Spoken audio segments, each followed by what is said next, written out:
2020년 시작하면서 하나님께서 우리에게 창세기 말씀으로 이제 이렇게 한 해를 시작하게 하셨습니다. 우리는 지난주에 창세기 2장을 통하여서 창세기에서 가장 빛나는 본문, 가장 행복한 본문, 행복한 지점에 다다랐습니다. 하나님께서 사람을 창조하신 창조의 정점이 되는, 절정이 되는 사람을 창조하시되 그 사람이 어떤 존재인지에 대하여 우리에게 말씀하셨고, 안식을 위한 존재, 예배를 위한 존재, 그렇게 아름다운 존재로 사람을 창조하셨다. 그리고 하나님이 보시기에 심히 좋았더라. 이렇게 2장이 마무리되어지는 것을 보았습니다. 우리는 그렇게 가장 밝은 본문을 접했다면 오늘 이제 창세기 3장으로 넘어오면서 이 창세기 3장은 그런데라는 말씀으로 시작을 하고 있고, 그리고 창세기 내용 가운데 가장 어둡고 가장 비참한 장면으로 우리를 인도해 가고 있는 것을 보게 됩니다. 오늘 창세기 3장에는 모든 인류에게, 그리고 지금도 우리에게 주어지고 있는 하나님의 가슴 아픈 질문이 하나 나오는데, 그것은 바로 9절에 나타나고 있는데요. 우리 9절 말씀 한번 읽어볼까요? 9절이 있습니다. 시작. 여호와 하나님이 아담을 부르시며 그에게 이르시되 네가 어디에 있느냐? 네가 어디 있느냐라는 하나님의 가장 가슴 아픈 질문이 3장을 시작하면서 우리에게 주어지고 있습니다. 이 질문의 의미는 무엇입니까? 하나님께서 사람이란 영과 진리로, 그래서 흙덩이에 불과했던, 먼지덩이에 불과했던 그런 흙덩이에 생기를 불어넣어 주심으로 말미암아 생명이 되게 하신 영과, 그리고 하나님의 말씀, 임의로 먹으라는 말씀과 선악과는 먹지 말라 하시는 그 하나님의 말씀으로 살게 되는, 영과 진리로 살게 되는 존재 뿐만 아니라 안식을 위하여 창조되어 하나님을 누리고 하나님께서 주신 것을 누리는 예배자요 뿐만 아니라 또한 하나님께서 하나님이 주신 모든 땅들을 다스리는 청지기요, 또한 하나님 자신을 드러내는 하나님의 형상으로 지음받은 그 높고 고귀하고 아름다운 존재인 네가 지금 어디에 있느냐라고 3장은 우리에게 질문하고 있는 것입니다. 우리는 3장에서 인간의 타락을 보게 되는 것이죠. 그 타락한 우리를 향하여서, 사람을 향하여서 하나님은 네가 지금 어디 있느냐라고 질문을 하고 계시고, 이 질문은 또한 이런 의미이기도 합니다. 왜 네가 거기에 있느냐? 왜 거기에 떨어져 있느냐라는 질문이기도 한 것입니다. 하나님을 드러내는 존재요, 하나님께서 주신 모든 것들을 다스리는 존재요, 하나님을 누리고 하나님께서 주신 것을 누리는 안식을 위하여 창조된 예배자요, 하나님의 영과 진리로 충만했던 자가 왜 이렇게 떨어졌느냐, 왜 거기에 있느냐라는 그 질문은 사실 모든 인류가 해결해야 될 질문인 것입니다. 거기에 대하여 인류와 역사는 끊임없이 대답을 해왔습니다. 공부를 많이 하지 못해서, 무엇인가를 배우지 못해서 그렇다, 경제적으로 어려워서 그렇다, 건강하지 못해서 그렇다, 웰빙의 삶이 없어서 그렇다, 과학이 발전하지 못해서 그렇다, 이런저런 여러 가지, 평등하지 못해서 그렇다, 민주적이지 못해서 그렇다, 이런저런 여러 가지 대답들을 하면서 인간이 왜 이렇게 비참해졌는가에 대한 대답을 해오지만, 그러나 하나님은 이 시점에서 우리에게 인간이 왜 이렇게 되었는가에 대한 정답을 우리에게 사실 주고 계십니다. 그 이유는 딱 한 가지입니다. 왜 사람이 이렇게 비참해졌습니까? 왜 사람이 떨어졌습니까? 그것은 바로 딱 한 글자입니다. 무엇 때문입니까? 죄 때문이다 라고 말씀하고 있는 것이죠. 그래서 이 죄에 대해서 오늘은 이 죄가 시작되는, 우주가 시작되는 것, 인류가 시작되는 것, 그리고 죄가 시작되는 지점에서 왜 죄가 오게 되었고 죄란 무엇인지에 대해서 오늘 본문을 통해서 좀 살펴보려고 합니다. 그러면 먼저 죄의 시작에 대해서 한번 살펴봐야 되겠죠. 우리를 이렇게 떨어뜨려버린 죄가 어떻게부터 시작되었는가? 그 첫 번째는요, 사단과의 교제에서부터 시작되었다라는 것을 좀 볼 수가 있습니다. 자, 우리 1절 말씀 다시 한번 읽어볼까요? 1절 말씀이 있습니다. 시작. 들짐승 중에 가장 강교하니라. 뱀이 여자에게 물어 이르되 하나님이 참으로 너희에게 동산 모든 나무의 열매를 먹지 말라 하시더냐. 자, 오늘 본문을 시작하면서 그렇게 아름다웠던, 심히 좋았더라라는 말씀으로 그쳤던 2장을 넘어서 그런데라고 반어 접속사가 나오면서 뱀이 등장합니다. 이 뱀을 이제 우리는 구약과 신약 전체를 가지고 있기 때문에 우리가 요한계시록도 살펴봤죠. 이 뱀은 옛뱀이라고도 하고 사단이라고도 하는 누구를 말하는 것일까요? 사탄 그 자체를 의미하는 것입니다. 그런데 우리가 좀 생각해 봐야 될 필요가 있습니다.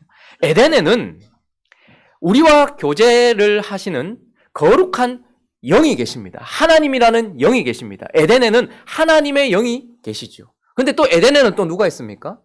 또 하와와 교제할 수 있는 같은 영을 가진 영적인 존재인 누구입니까? 아담도 있습니다. 그런데 우리가 간과하지 말아야 될 사실 중에 하나는 에덴에는 이와 같이 똑같이 인격적이고 그리고 똑같이 우리에게 영적으로 다가와서 우리와 무엇인가를 나누는 또 다른 영적인 존재, 악한 영이 있다라는 것을 우리에게 말씀해 주고 있습니다.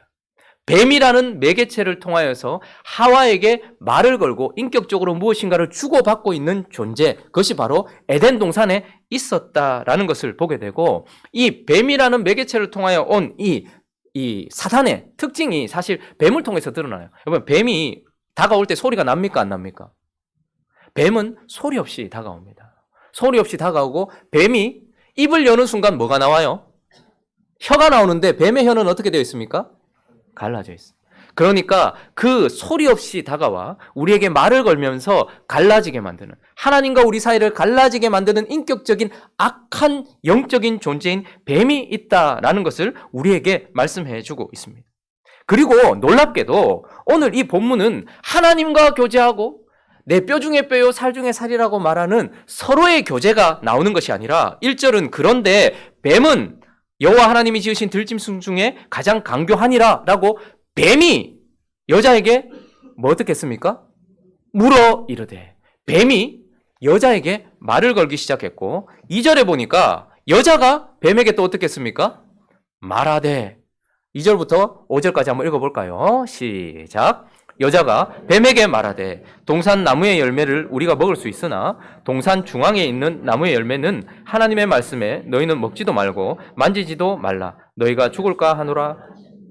뱀이 여자에게 이르되, 너희가 결코 죽지 아니하리라.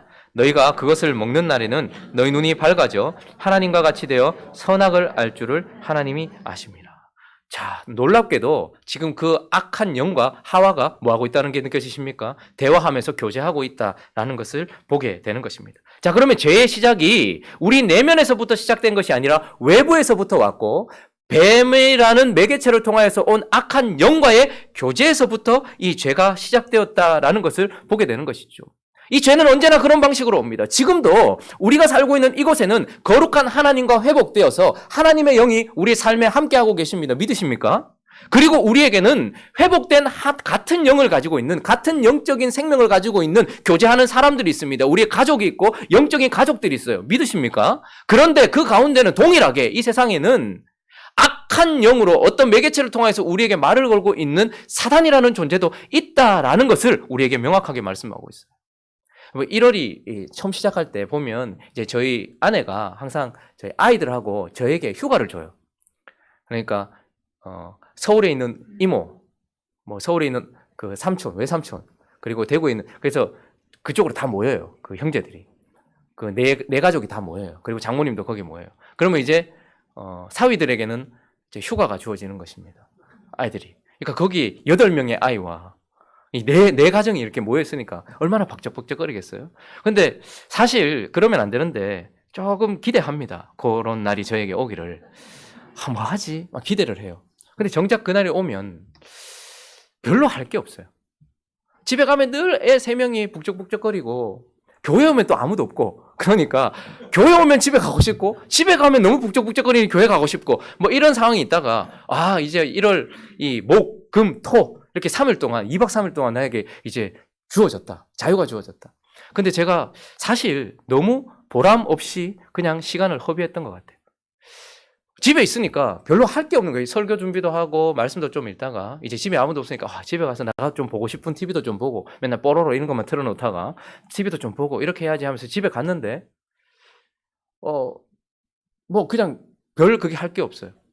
밥 먹으면서 TV 보고 또 앉아있다가 그냥 TV 채널 이렇게 저렇게 틀고 그냥 그렇게 있다가, 이렇게 있다가는 하루 종일 멍하게 있겠다 싶어서 또다시 한번 운동하러 나갔다가 또다시 샤워하고 또 밥 먹으면서 TV를 틀어놓고 이렇게 있으니까 시간이 그냥 쭉 가는 거예요. 근데 이 말씀을 준비하면서 그런 생각을 하게 되었는지는 모르겠지만, 제가 가만히 하나님의 말씀과 그리고 설교를 준비하면서 여러 가지 뭐 책이라든지 이런 것들을 통하여서 하나님과 교제하고 있다는 것을 가끔씩 느낍니다.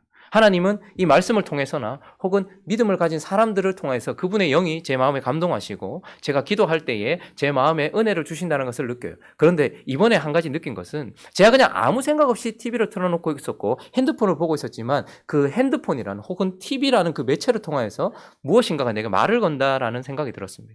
그러면서 이런 마음이 들었어요. 세상에 있는 모든 것들은 육신의 정욕과 안목의 정욕과 이생의 자랑이니 세상에 있는 것들을 사랑하지 말라. 이 모든 것들을 보면 우리의 쾌락을 위하여 뭐 예능 프로, 그리고 우리의 즐거움을 위하여 뭐 취미나 이런 것들을 위하여서 무슨 뭐 취미 관련된 뭐 이런 것들, 뭐 낚시나 이런 것들, 혹은 뭐 음악 프로그램, 혹은 뭐 이런 모든 것, 이 모든 것들이 나쁜 것은 아니지만 이것을 통하여서 무엇인가가 내 마음에 말을 걸고 있다는 것을 느끼게 됩니다. 우리도 모르는 사이에 가만히 있다 할지라도 이곳에 내가 아는 사람이 아무도 없이 나 혼자 가만히 있다 할지라도 우리는 하나님의 영과 함께 할 수도 있고 그렇지 않고 무엇인가의 매개체를 통하여서 하나님이 아닌 악한 영과도 교제를 할 수 있다는 것을 깊이 느끼게 됩니다. 2박 3일 동안 있으면서 무엇인가가 끊임없이 내게 말을 걸어오고 있구나. 이것을 보면서 야 저거 좋겠지. 야 저거 사고 싶지. 야 저렇게 한번 하고 싶지. 야 저기 여행 한번 가고 싶지. 라는 그런 여러 가지 메시지들이 제 속에 말을 걸고 있다는 것을 보게 되고 저도 모르는 사이에 저기 괜찮네. 한번 이번 여름 휴가 때 저기 한번 가볼까? 이런 마음들을 가지면서 대화를 하고 있는 저의 모습을 보게 됩니다. 우리는 보통 창세기 3장을 역사적으로 생각하지 않아요. 왜 뱀이 어떻게 말을 하나? 중요한 것은 뱀이 말을 했냐 말을 하지 않았느냐가 중요한 것이 아니라 뱀이라는 매개체를 통해서 하와에게 직접 말을 걸고 있었던 존재가 있었고 하와는 그와 대화를 하고 있었으며 그것이 그의 생각과 마음을 바꾸고 있었다라는 실제, 그것이 중요한 것이죠. 죄의 시작이 어떻게부터 되었는가? 죄는 우리 속에서부터가 아니라 외부에서부터 뱀이라는 매개체를 통하여서 우리에게 말을 걸어왔던 사단으로부터 죄가 시작되었다라는 것을 하나님은 우리에게 말씀하고 있고 이 방식은 여전히 지금도 우리에게 동일한 것입니다. 그래서 우리는 보는 것을 주의해야 되고 우리의 생각을 주의해야 되는 것이죠. 묵상하지 않으면 묵상당하게 되어 있습니다. 끊임없이 공격하면서 들어오고 있는 이 모든 메시지들이 나에게 말을 걸고 있다는 것이죠. 옆에 사람이 없다 할지라도 무엇인가를 통하여 끊임없이 내게 말을 걸어오고 있는 그 사단, 거기에서부터 죄가 시작되었다라고 우리에게 말씀하고 있습니다. 뿐만 아니라 죄가 어느 지점에서 또 시작되었는가? 바로 진리가 왜곡된 지점, 진리의 왜곡에서부터 시작되었다라고 말씀하고 있습니다. 자, 2절, 3절 말씀 한번 읽어볼까요? 읽습니다. 시작.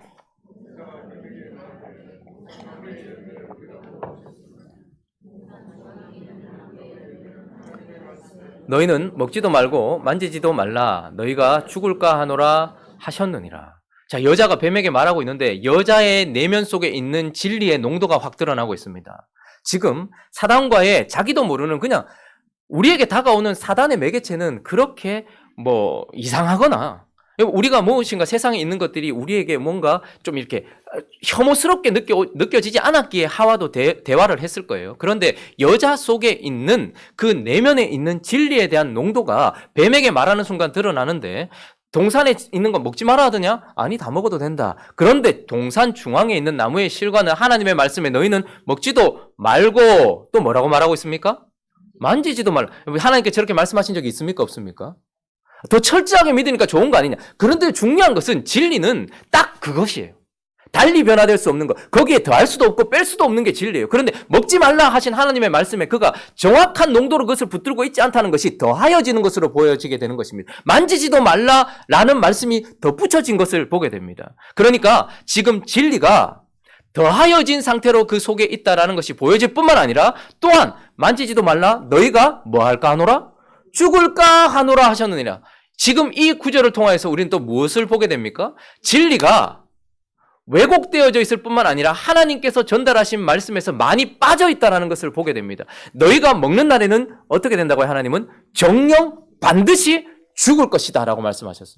반드시 죽는다라고 말씀하셨어요. 그런데 지금 하와는 너희가 죽을까 하노라 라는 하나님의 그 진정한 그 어떤 농도 그리고 그 죽음에 대한 진리 그리고 그 배역, 하나님께서 말씀하신 그것을 따먹는 순간 그에게 오는 죄의 결과, 그것이 그에게는 많이 빠져 있다라는 것을 보게 돼요. 그러니까 그의 마음속에는 사실 저 말씀은 너희가 죽을까 하노라 이 말은 안 죽을 수도 있다 여기에 초점이 있는 것이 아니라 살 수도 있다 여기에 초점이 있는 거예요. 우리가 이걸 먹어도 살 수도 있다라는 것에 초점이 맞춰져서 지금 진리가 왜곡되어져 있는 것을 보게 되는 것입니다. 죄는 사단과의 교제와 진리가 왜곡된 지점에서부터 시작되었다는 것을 보게 되고, 이제 진짜 죄가 실행되는 지점은 어떤 지점이냐 하면 그 세 번째가 바로 새로운 관점으로 무엇인가를 보게 되었다라는 것이죠. 자, 이제 이런 사단과의 교제와 그리고 그 속에 있는 왜곡된 진리로서 그가 보게 된 상황, 6절 한번 읽어볼까요? 6절 말씀 읽습니다. 7절 말씀, 6절 말씀 한번 읽어볼까요? 6절 시작. 여자가 그 나무를 본즉 지혜롭게 할 만큼 탐스럽기도 한 나무인지라 여자가 그 열매를 따먹고 자기와 함께 있는 남편에게도 주매 그도 먹은지라. 자, 여자가 이제 그 나무를 어떻게 했다고요?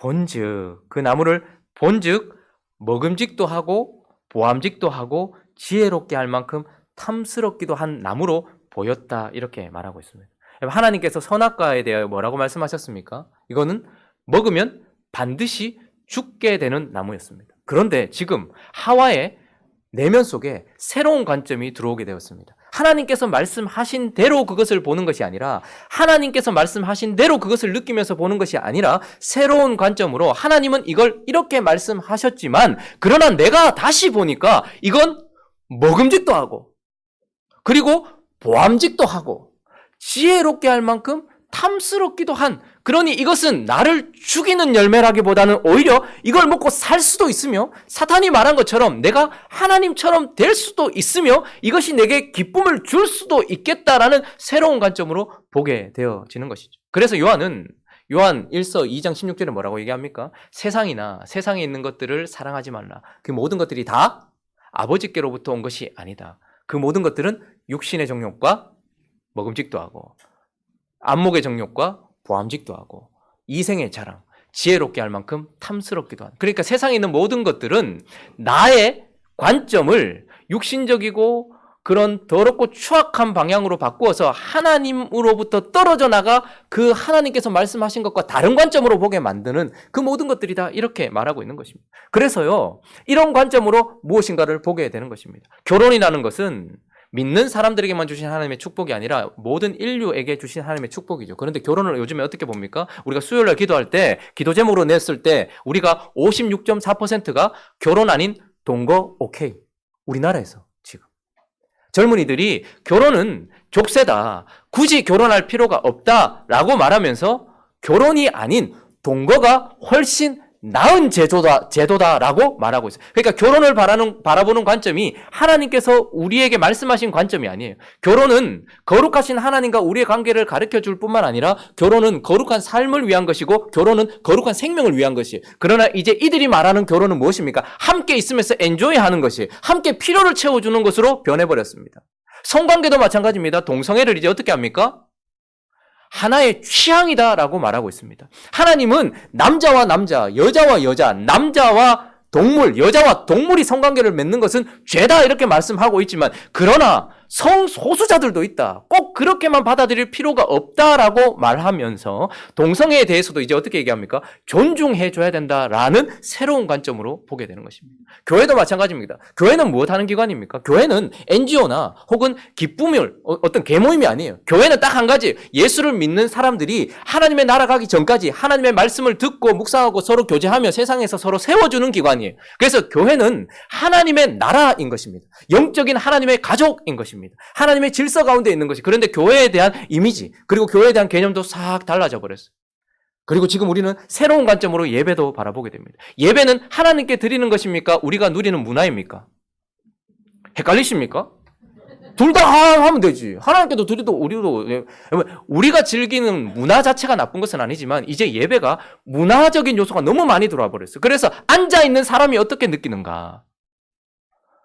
성가대가 찬양을 하고, 앞에서 찬양단이 찬양을 하고, 앞에서 설교자가 설교를 하고, 그리고 대표 기도자가 기도를 하고, 이 모든 것들이, 그리고 그 교회에 있는 모든 프로그램과 예배의 순서, 양식, 이 모두가 사람들이 느끼기에 어떠한가, 그리고 화면에 어떻게 잡히는가, 이것이 더 중요해져 버린 것이죠. 이것은 중요한 것이긴 합니다. 문화적인 요소에서는요. 공연이라면 연습도 필요하고, 그리고 리허설도 필요합니다. 그러나 예배는 하나님께 올려드리는 거예요. 그렇기 때문에 사람들이 어떻게 느끼느냐보다 더 중요한 것은 하나님이 지금 우리에게 뭐라고 어떻게 예배하라고 했느냐가 더 중요해요. 그러나 시간이 지나면서 사람들은 예배에 대한 관점도 새롭게 보기 시작했습니다.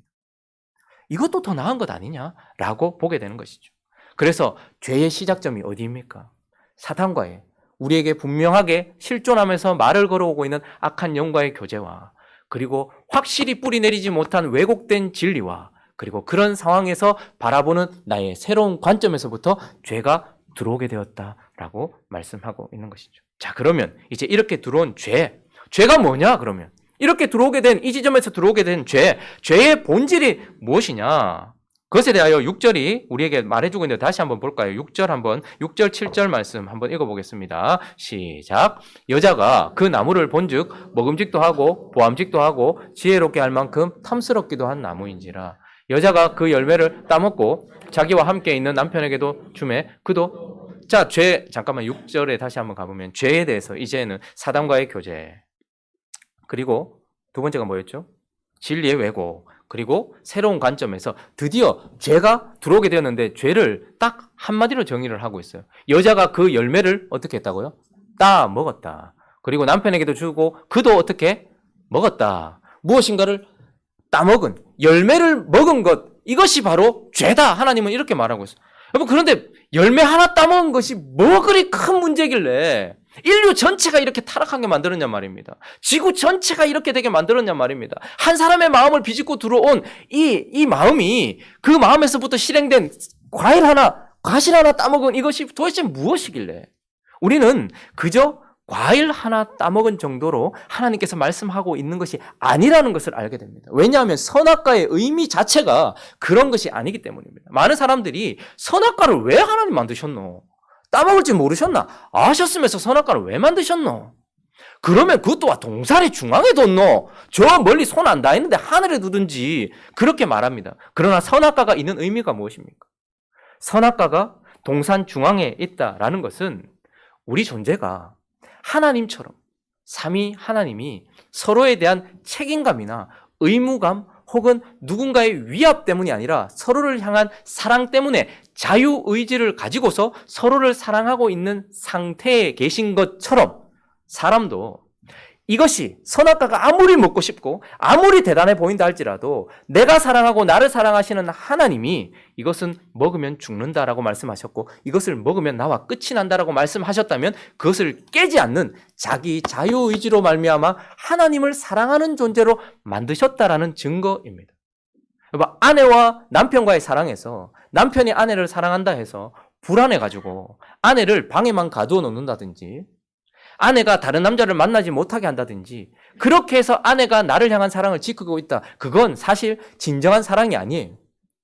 정말 자기가 선택해서 남편을 붙들고 사랑하고 있는 것이 아니에요. 그렇게 할 수 없어서 그런 거예요. 그런데 하나님이 진짜 원하신 인간이라는 존재는 무엇입니까? 성부가 성자와 성령을 위하여 계시는 것은 성령과 성자 때문이 아니라 사랑하시기 때문이었어요. 성령 하나님께서 성부와 성자에게 종속되어 계시는 이유는 사랑하기 때문인 것입니다. 우리도 마찬가지입니다. 인간을 창조하신 이유는 우리가 하나님이 창조주시고 위대하시고 아주 두렵고 무서우신 분이기 때문에 우리가 벌벌 떨면서 하나님께 순종하기 위하여 존재하는 것이 아니고 하나님을 사랑하기 때문에 내가 먹고 싶은 천국의 선악과가 있다 할지라도 내가 사랑하는 그 하나님을 위하여서 선악과를 따먹지 않는 사랑으로 자유의지를 가지고서 하나님을 섬기는 존재를 만들고 싶으셨던 것입니다. 제가 아내를 사랑하기 때문에, 여기 지금 우리 교회는 저를 시험에 들게 할 만한 그런 미모의 여인들이 없기 때문에 저는 제 아내만 보입니다. 물론 또 옆에 계신 우리 남편분들은 또 다 그렇게 생각하시겠죠. 아무리 아름답고 아무리 저를 유혹하는 여자가 예를 들어서 예배 때마다 저와 하면서 저를 유혹한다 할지라도 정말 앞으로 꽃길이겠다 싶은 그런 일들이 있다 할지라도 내가 아내를 사랑하기 때문에 그 일은 내가 물리적이고 기계적으로 할 수 없다는 것이 아니라 제 마음이 그것을 할 수 없다 이 말입니다. 하나님은 그런 자유의지를 가진 존재를 만드셨다라는 것이에요. 그런데 그가 선악과를 따먹었다라는 것은 무엇입니까? 이제 하나님의 사랑으로부터 그가 하나님을 버렸다라는 의미인 것입니다. 사랑을 위하여 창조된 존재가 하나님 향한 사랑을 버렸다라는 것이고, 인격적으로 지음받아서 성부, 성자, 성령, 그리고 하나님이 자신의 형상으로 지으신 사람이 그 속에서 하나님과 함께 교제하기로 그렇게 지음받았던 자가 이 하나님을 버린 채 나 스스로 격리된 자아가 되겠다, 그냥 나 스스로 있겠다라는 독립선언인 것입니다. 그러니까 죄라는 것은 사랑의 하나님을 내가 버린 것을 의미하는 것입니다.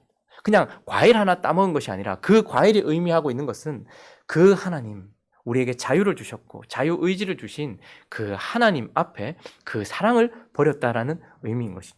그러나 더 중요한 것은, 죄라는 것은 이 선악과가 우리가 자유의지를 가진 하나님을 자유롭게 사랑할 수 있는 존재라는 것만 의미하는 것이 아니라, 선악과가 동산 중앙에 있다라는 것은 우리가 하나님 아래에 있다라는 거예요.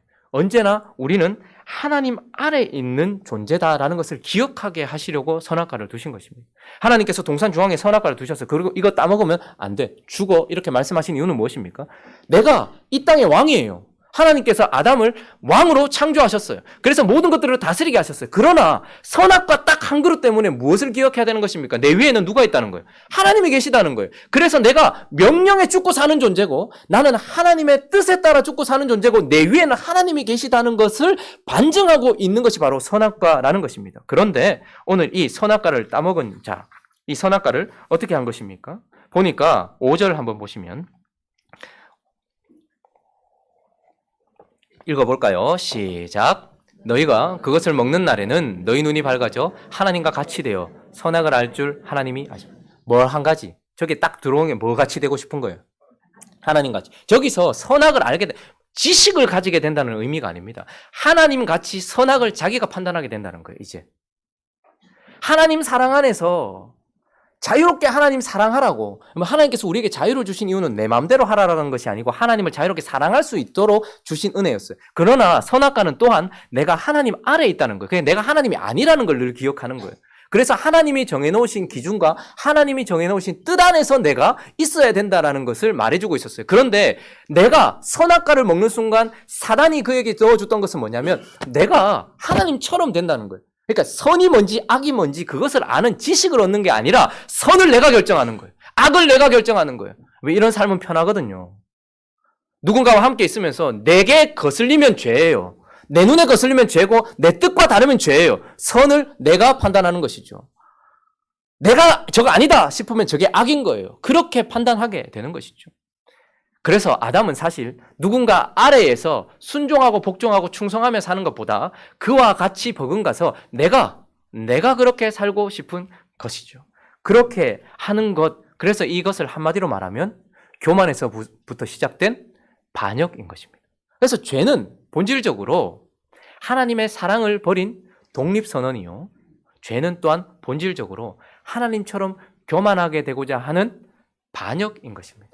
그래서 이것이 우리 속에 쑥 들어왔기 때문에 우리는 사랑의 하나님과 멀어졌고, 또한 우리 위에 계신 통치자 하나님께 반역하게 된 것입니다. 그래서 사람들은 자기 마음대로 살아가는 것입니다. 사랑하는 대상이 있는 자는 함부로 살지 않습니다. 내가 사랑하는 아내가 있고 내가 사랑하는 자녀가 있으면 그 아내와 자녀에게 매여서 살게 되어 있어요. 그런데 그것이 나의 족쇄가 아닙니다. 그것은 나를 나답게 만들어주는 것입니다. 사랑하는 하나님이 계시기 때문에 그 하나님께 매여 사는 것이 우리의 기쁨인 것이에요. 그게 사랑의 본질이죠. 그런데 아담은 그 사랑에서부터 독립을 선언한 것입니다. 뿐만 아니라 아담은 이 선악과를 먹음으로 말미암아 뭐죠? 하나님 아래에 있기를 거절한 것입니다. 내가 이제 모든 것들을 판단하겠다. 그래서 모든 법들이 사람에 의하여서 만들어지고 있는 것이죠. 좋은 것도 내가 판단하고 악한 것도 내가 판단하면서, 동성애도 하나님은 뭐라 하시든 상관없이 내가 보기에 괜찮으면 괜찮은 거예요. 교회도 하나님이 뭐라고 말씀하시냐 상관없이 내가 보면 괜찮은 거예요. 내가 보기에 괜찮은 거예요. 그것이 바로 죄의 본질인 것입니다. 자, 그런데 이 죄는 이제 반드시 우리에게 결과를 가져오게 되어 있습니다. 이렇게 시작된 죄가 우리 속에 쑥 들어옴으로 말미암아서 3장은 이제 이 죄의 결과에 대해서 우리에게 말씀해 주고 있는데 그 죄의 결과 첫 번째는 무엇입니까? 무엇입니까? 읽어볼까요? 고통. 여러분 고통 있으십니까? 없으십니까? 편안하십니까? 잘 생각해 보십시오. 하루를 날 잡아서 하루 종일 내 삶을 한번 돌아보고 지금 내 삶을 한번 지금 반추해보고 현재도 반추해보고 그 다음에 앞으로 일어날 일들을 한번 생각해 보십시오. 우리 인생에 저 두 글자는 결코 빠지지 않습니다. 그러다 보니까 우리는 어느 정도의 고통은 당연한 것처럼 생각을 해요. 그러나 이 고통은 죄가 없었다면 들어오지 않았을 것입니다. 죄로 말미암아서 이 죄의 결과로 고통이 왔는데 이 죄가 고통을 주기 위한 그 전초제가 무엇이었냐면 바로 모든 것, 특별히 관계를 깨트려 버리는 거예요. 자, 8절 말씀 한번 읽어볼까요? 8절 말씀 있습니다. 시작.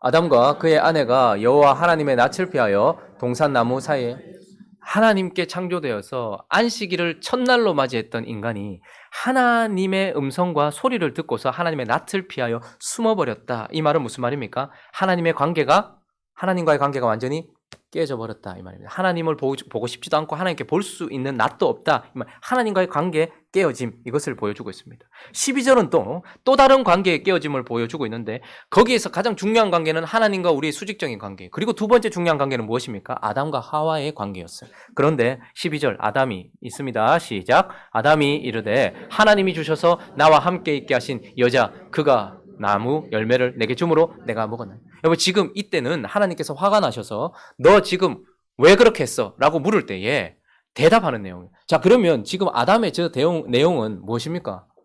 내 살고자 누구 죽이는 거예요? 하와 죽이는 2장에서 뭐라고 했어요? 1장에서 뭐라고 했어요? 여자를 향해서 내 뼈 중에 뼈요 살 중에 살. 이 말은 약간 정육점 느낌도 나지만 그러나 이것은 니는 내다 이 말입니다. 니 죽으면 내 죽고 니 아프면 내 아픈 거다. 니는 내다 이런 말이었어요. 그런데 그랬던 여자를 향하여서 하나님께서 지금 진노하신 얼굴로 니가 왜 그랬냐라고 물으니까 아담이 대답해 이 여자 때문입니다 라고 이야기하고 있는 순간 아담의 말을 듣는 하와의 표정은 어땠을까요? 관계가 완전히 깨어져 버리는 것입니다. 사랑의 관계가 하나님과의 사랑의 관계만 깨어진 것이 아니라 서로의 관계가 완전히 깨어져 버린 것입니다. 그런데 또 한 가지 관계가 깨어진 것이 보이십니까? 17절, 18절 한번 읽어볼까요? 17절, 18절 시작. 아담에게 이르시되 네가 내 아내의 말을 듣고 내가 내게 먹지 말라 한 나무의 열매를 먹었은즉 땅은 너로 말미암아 저주를 받고 너는 평생에 수고하여야 그 소산을 먹으리라. 땅이 내게 가시덤불과 엉겅퀴를 낼 것이라. 네가 먹을 것은 밭의 채소인지. 자, 하나님과의 수직적인 관계가 깨어져 버렸고 하와와 아담의 수평적인 관계가 깨어졌을 뿐만 아니라 아담이 이렇게 하였기 때문에 땅은 이라고 말하면서 땅이 어떻게 됐대요? 저주를 받았대요. 땅은 우리의 근본이기도 하고 우리의 영역이기도 합니다. 우리의 환경이기도 하고 우리의 전부이기도 합니다. 그런데 그 땅이 저주를 받았다라고 말하고 그저 저주받은 상태로 있는 것이 아니라 18절은 적극적으로 땅이 내게 가시덤불과 엉겅퀴를 낼 것이다 라고 말하고 있습니다. 우리 주변에서 우리를 이렇게 힘들게 하는 이유는 바로 이때의 이 죄의 결과 때문인 것입니다. 자, 그래서 결론적으로 죄가 들어와 무엇을 하였습니까? 깨트렸단 말입니다. 하나님과의 관계를 깨트렸단 말입니다. 옆에 있는 사람과의 관계를 깨트렸단 말입니다. 우리의 환경을 깨트렸단 말입니다. 그러므로 우리에게 찾아온 것이 뭐예요? 깨어진 그 순간 그 지점에서부터 오는 고통인 거예요. 하나님과의 관계, 거룩한 영이신 하나님과의 관계가 깨트려짐으로 말미암아 우리에게는 영적인 고통이 찾아왔습니다. 하나님과의 관계는 영적인 고통을 우리에게 주고 있습니다. 이것은 어떻게 해결할 수가 없는, 복음 아니면 해결할 수가 없습니다. 여러분 지금 솔직히 딱 열어놓고 이야기하면 사람들이 정상인 사람들이 별로 없습니다. 사실은 그냥 그렇게 살아가서 그렇지 영적으로 보면 정상인 사람들이 없습니다.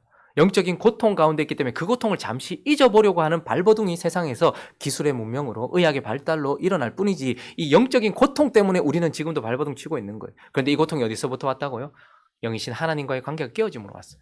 자, 그러면 사랑과의 관계의 깨어짐 때문에 무엇이 왔습니까? 마음의 고통이 온 거예요. 그래서 영혼의 고통이 깨어져 버린 그 사이에서 우리에게 오게 된 것입니다. 왜 우리가 마음의 고통을 받습니까?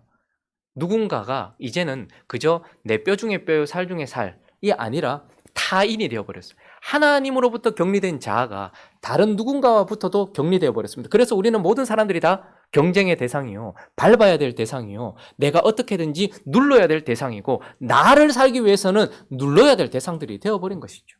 그래서 이런 관계가 깨어짐으로 말미암아서 마음의 고통, 혼적인 고통이 우리에게 찾아온 것입니다.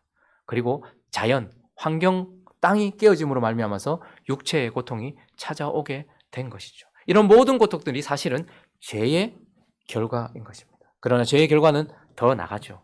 두 번째 죄의 결과는 무엇입니까? 결론적으로는 죽음인 것입니다. 여러분 23절, 24절을 우리가 창세기 3장 15절 없이 읽으면 참으로 어두운 본문인데 그래도 한번 읽어볼까요? 23절, 24절 시작.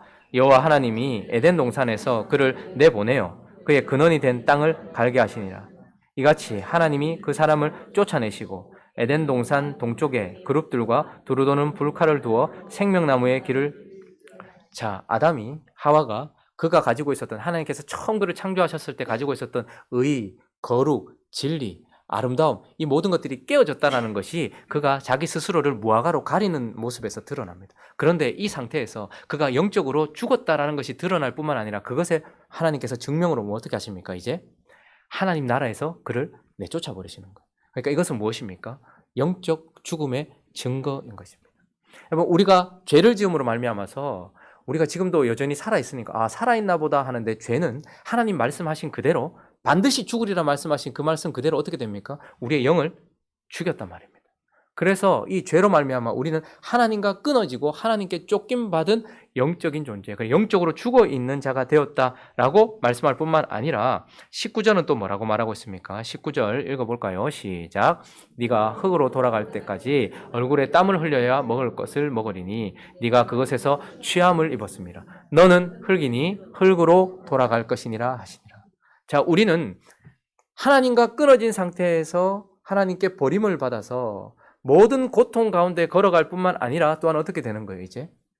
어느 순간인가 흙이니 흙으로 돌아가는 육체의 죽음을 맞이하게 될 것이다 라고 말하고 있습니다. 그러니까 인생이 이렇게 비참한 상황 속에 처해 있을 때에 아담아 네가 어디 있느냐 라는 그분의 질문은 사실 아주 가슴 아픈 질문인 것입니다. 왜요?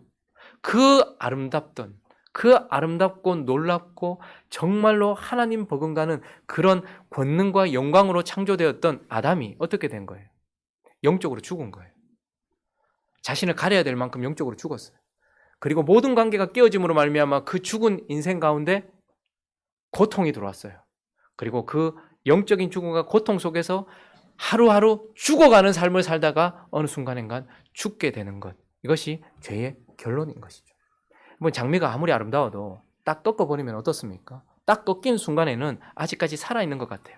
그러나 하루 이틀이 지나지 않아 어떻게 됩니까? 꺾였다는, 죽었다는 것을 증명이라도 하듯이 어떻게 됩니까? 잎이 말라버리고 완전히 죽어버리는 것이. 우리 인생이 마찬가지입니다. 하나님께 꺾임 받았어요. 그리고 고통이 우리 가운데 찾아옵니다. 그렇게 20년, 30년, 40년, 50년, 60년, 70년, 80년, 길게는 100년을 살다가 우리가 영적으로 죽었다라는 것의 반증으로 우리가 흙으로 돌아가게 되는 것, 이게 바로 죄의 결과라는 것이죠.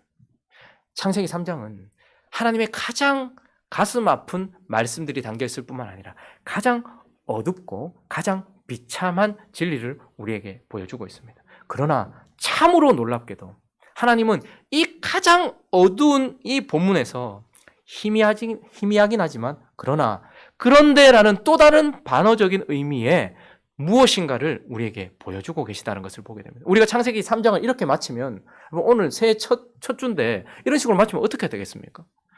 이 죄 이렇게 하고 끝나면 어떻게 되겠어요? 하나님께서 창세기 3장을 이렇게 마무리하시면 어떻게 되겠어요? 그런데 놀랍게도 상상치도 못했던 희미하긴 하지만 명확한 복음, 그래서 우리는 원시 복음이라고 해요. 원복음이라고 하는 하나님의 복음의 음성을 듣게 되는데요. 이런 우리 완전히 죄로 말미암아 죽은 우리에게 하나님이 희미하게나마 그러나 어떻게 구원받을 수 있는가에 대한 복음을 우리에게 주고 계시는데 그것이 3장 15절입니다. 15절 한번 읽어볼까요? 시작.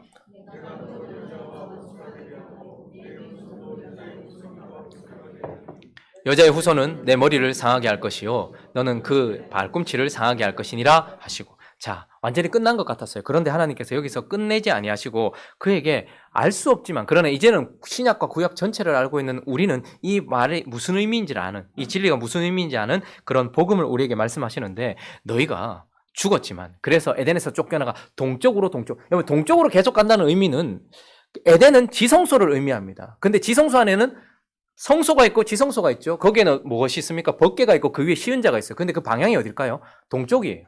이렇게 있단 말입니다. 그러니까 이것은 동쪽을 향해 앉아 계신 하나님을 상징하는 거예요. 그러니까 사람들은 저기서부터 이쪽으로 하나님을 보게 되죠. 그런데 자꾸 동쪽으로 간다는 것은 뭘 의미하는 거예요? 하나님으로부터 어떻게 된다는 거예요?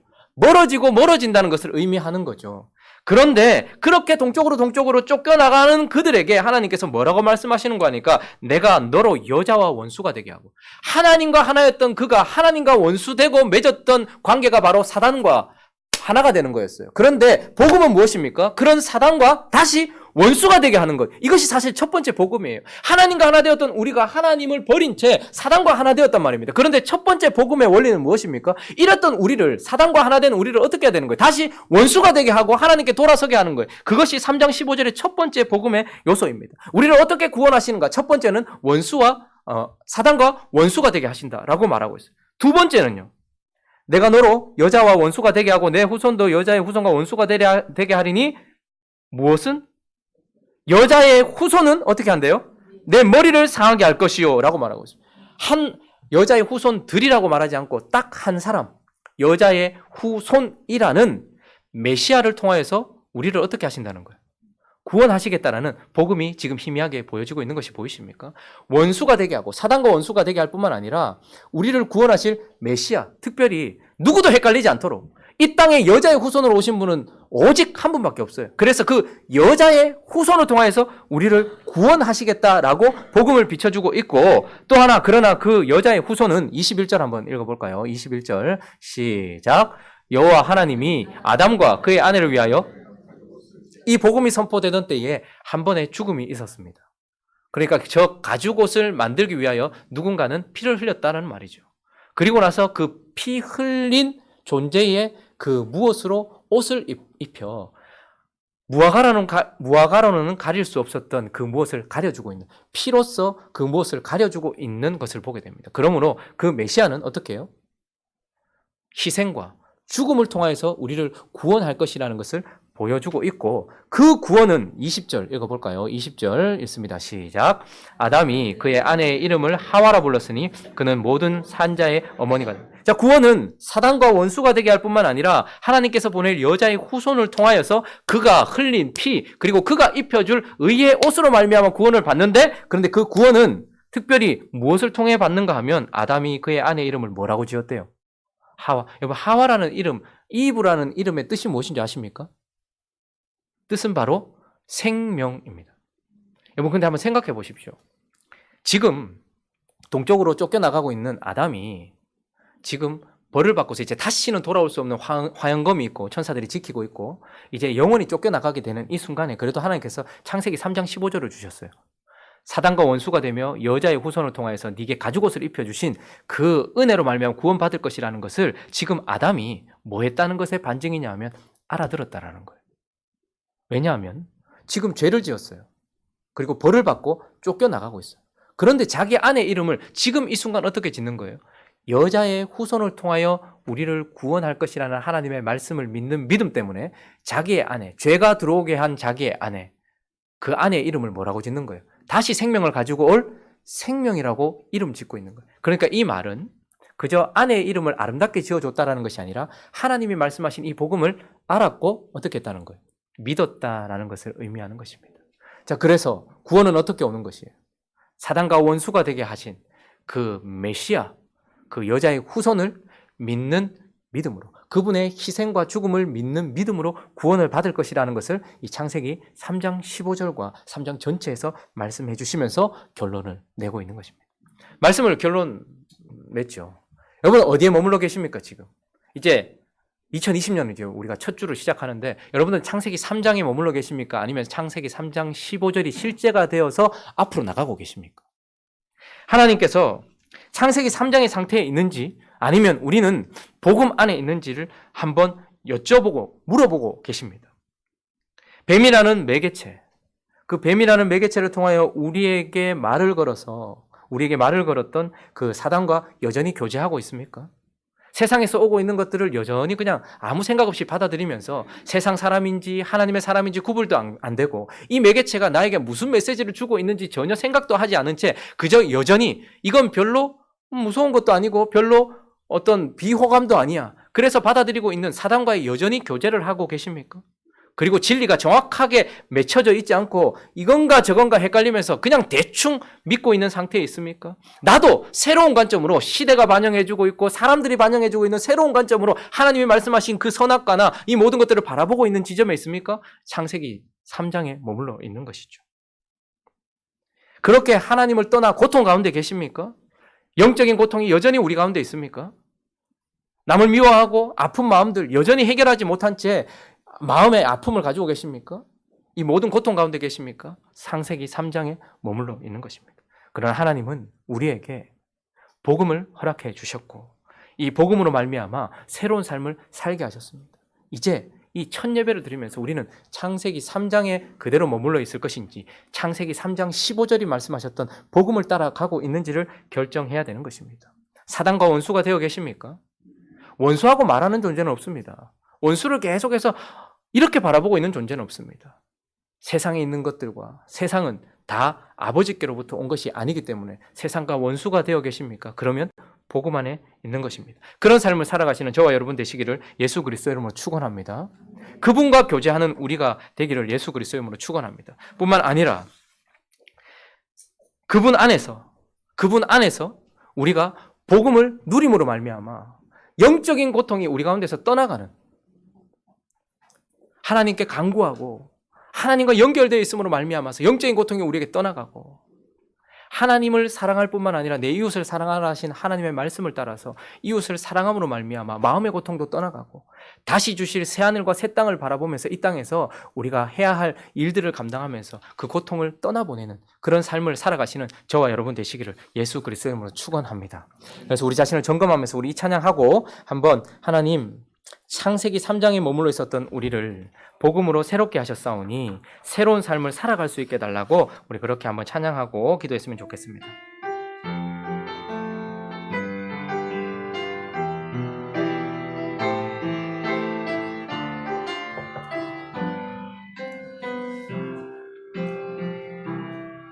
많은 이들 말하고 많은 이들 노래는 하지만 정작 가진 않는 길, 두려운 생각보다 많이 힘들고 험한 길보단 그저 말로만 가려기에 점점 멀어져만 가네. 내게 생명 주었던 그 길 점점 이용하려 하네.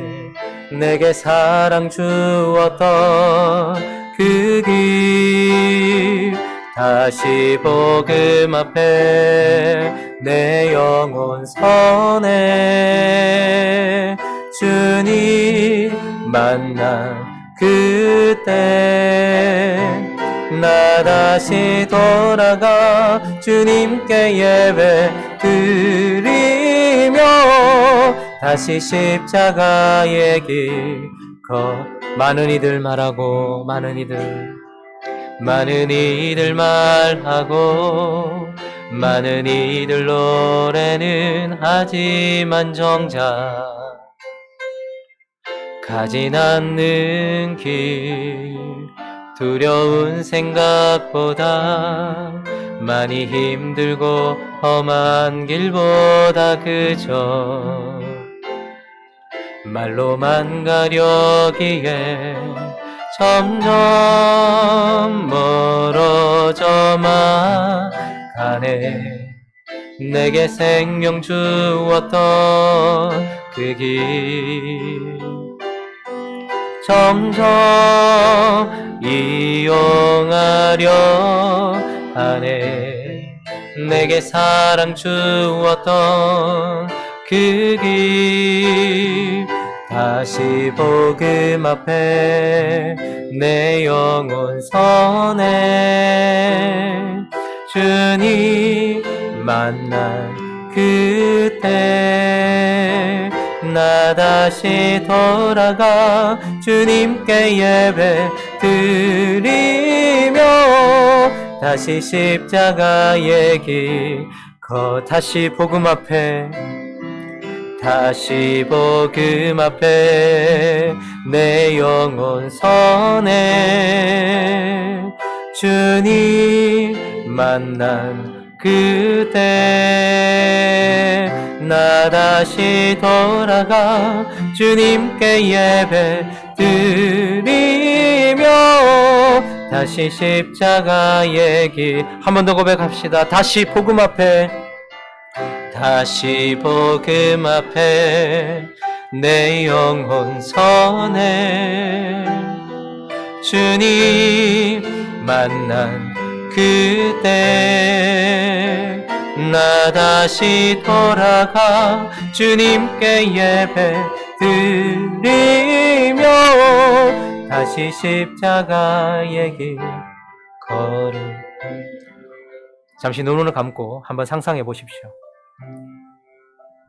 그분의 영과 진리로 생명을 얻어 생기로 가득한 하나님의 사람이 에덴 동산 그 낙원에 있습니다. 하나님을 예배하고 하나님을 누리고 하나님께서 주신 것을 기뻐하면서 그곳에 화려하게 서 있습니다.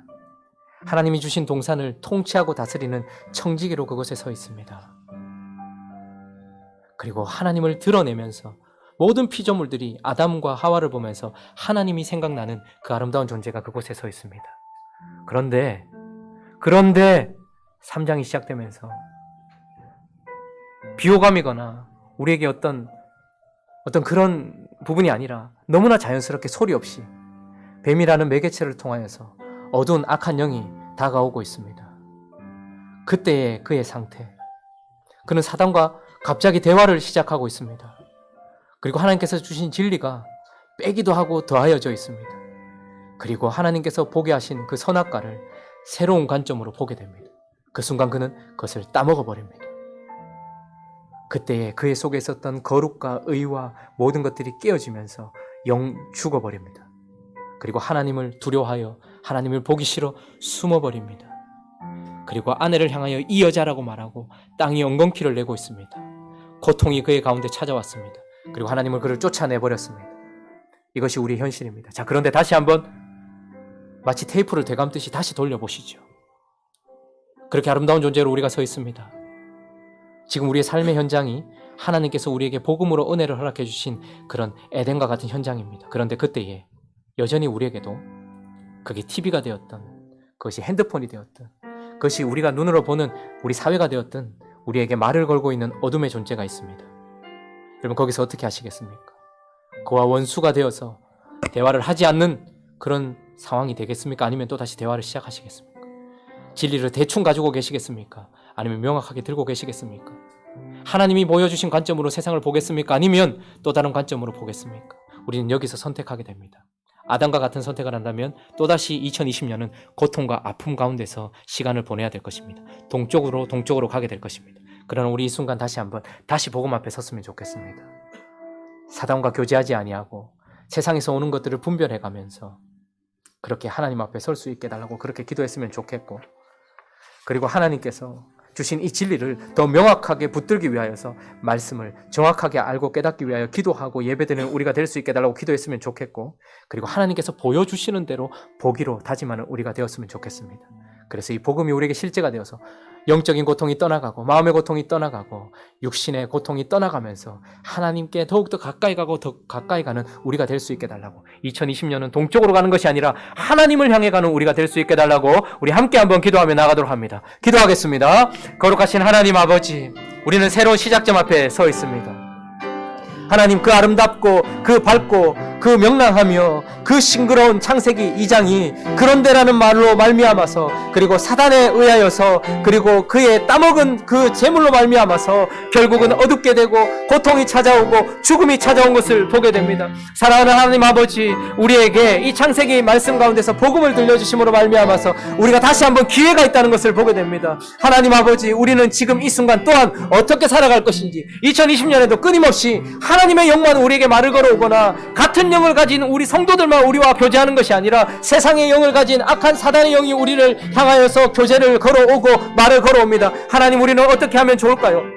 단호히 거절할 수 있도록 도와주시옵시고 단호히 분별할 수 있도록 도와주시기를 원합니다. 뿐만 아니라 하나님 아버지, 우리 안에 진리가 있는데 그 진리를 하나님 아버지 어떻게 해야 될까요? 사랑하는 하나님 아버지, 그 진리를 더하기도 하고 빼면서 그냥 대충 살면 되지라고 생각하는 것은 아닙니까? 주여, 우리가 진리가 명확하게 뿌리 박는 2020년이 되어질 수 있도록 인도하여 주시옵소서. 사랑하는 하나님 아버지, 육신의 정욕과 안목의 정욕과 이생의 자랑으로 바라보면 선악과도 좋아 보입니다. 그러나 하나님, 선악과는 하나님 말씀하십니다. 이것은 반드시 정녕 우리가 죽을 것이라고 말씀하고 있습니다. 하나님 아버지, 이 땅에 있는 것들을 바라볼 때에 하나님의 관점으로 바라볼 수 있는 은혜를 허락하여 주시옵소서. 그래서 죄가 결국은 우리의 독립선언이며 죄가 결국은 우리가 반역하는 것임을 기억하면서 이 죄로부터 떠나 다시 복음 앞에 서서 하나님을 향하여 그렇게 걸어갈 수 있는 우리가 되어줄 수 있도록 도와주시옵소서. 그래서 주님과의 관계가 회복되어지고 아버지 이웃과의 관계가 회복되어지고 아버지 자연과의 관계가 회복되어지는, 그래서 우리의 환경이 영적으로 축복을 받는 은혜가 있을 수 있도록 주님 역사하여 주시옵시고 인도하여 주시옵소서. 하나님 아버지, 2020년을 그렇게 축복하여 주셔서 우리에게 주어진 축복은 물질로 주어지거나 혹은 아버지 이 땅에 있는 것들로 채워지는 것이 아니라 이 죄가 해결될 때에 하나님 아버지 죄를 해결하신 하나님의 복음 앞에 설 때에 우리가 바르게 나아가게 될 것입니다. 사랑하는 하나님 아버지, 2020년은 복음으로 가득 채워주시옵시고 2020년은 죄가 되어지는 은혜가 있게 하여 주시옵시고 2020년은 은혜로 충만하게 채워주시옵소서. 사랑하는 하나님 아버지, 새로운 시작점 앞에 우리를 두어주셔서 감사합니다. 화려하고 아름답고 밝고 거룩하게 한 해를 시작할 수 있게 해주셔서 감사합니다. 그러나 하나님, 우리가 창세기 3장을 살펴보면서 잊지 말아야 될 것은 여전히 우리 삶에도 그런데 뱀을 통하여 역사하는 사단도 있다는 것을 잊어버리지 않도록 도와주십시오. 그래서 2020년은 오직 하나님의 영과만 교제하는 우리가 되어줄 수 있도록 역사하여 주시옵소서. 뿐만 아니라 하나님의 말씀을 명확하게 새김으로 말미암아 우리에게는 말씀이 없는 것이 문제가 아니라 말씀을 명확하게 가지고 있지 않다는 것이 문제 아니겠습니까? 더하기도 하고 빼기도 하면서 그렇게 살아가지 않고 오직 말씀대로 그것이 마음에 새겨져서 하나님의 영과 진리로 살아가는 우리가 되게 하여 주시옵시고 우리의 시선을 붙들어 주셔서 새로운 관점이거나 세상적 관점이 아니라 하나님의 관점으로 사람을 바라보고 이 땅을 바라볼 수 있도록 역사하여 주시옵소서. 그래서 고통과 죽음뿐인 우리 인생 가운데 복음으로 찾아오신 예수 그리스도의 은혜와 사랑을 누리면서 2020년은 복으로 충만하게 채워주시옵소서. 더욱더 동쪽으로 가던 인생을 스톱시키셔서 서쪽이 아닌 하나님께로 가게 하실 하나님을 찬양합니다. 미워하던 우리가 하나님을 사랑하고 이웃을 사랑하게 하실 하나님을 찬양합니다. 주님, 그렇게 우리를 이끌어 주시옵시고 그리고 이 죽음 가운데서 생명을 얻어 더 풍성히 누리는 2020년 되어질 수 있도록 주께서 축복하여 주시옵소서. 감사합니다. 우리 주 예수 그리스도의 이름으로 기도드립니다.